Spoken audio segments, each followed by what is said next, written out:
नमस्कार. आज मंगळवार दिनांक 13 जानेवारी. जाणून घेऊया आजच्या मुख्य 5 बातम्या.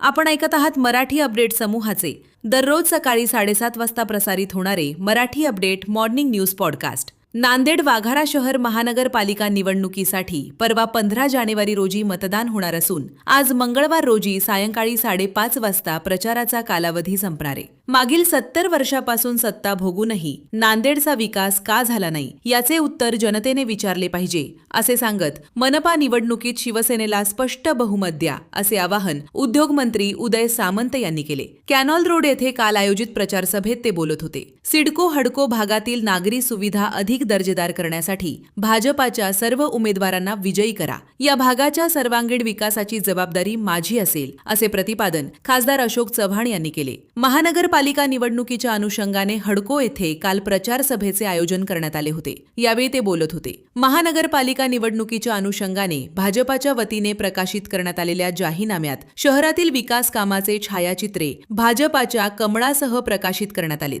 मात्र नांदेड महानगरपालिका स्थापनेपासून आजलगत भाजपाची महानगरपालिकेवर कधीच सत्ता नव्हती. तेव्हा झालेल्या विकास कामावर दावा करून पुस्तिका प्रकाशित करणे हे हास्यास्पद आहे अशी टीका ओबीसी काँग्रेस विभागाचे प्रदेशाध्यक्ष तथा महानगरपालिका निवडणूक प्रवक्ते डॉक्टर यशपाल भिंगे यांनी केली. काँग्रेस कार्यालय येथे काल पत्रकार परिषद आयोजित करण्यात आली होती. यावेळी ते बोलत होते. जवाहरलाल नेहरू माध्यमिक व उच्च माध्यमिक विद्यालय या संस्थेच्या वतीने स्वातंत्र्य सेनानी गोविंदरावजी धर्माधिकारी यांच्या स्मृतिप्रीत्यर्थ यंदा 8वे राज्यस्तरीय मराठी ग्रामीण साहित्य संमेलन सोमवार दिनांक 19 जानेवारी रोजी बरबडा येथे आयोजन केले गेले असून संमेलनाच्या अध्यक्षपदी साहित्यिक प्राध्यापक महेश मोरे यांची निवड करण्यात आली आहे अशी माहिती संस्थेचे अध्यक्ष दिलीपराव उर्फ माधवरावजी धर्माधिकारी बरबडेकर यांनी दिली आहे. दररोज सकाळी 7:30 वाजता Marathi update morning news podcast ऐकण्यासाठी मराठी अपडेट पॉडकास्ट YouTube चॅनलला सबस्क्राईब करा. धन्यवाद.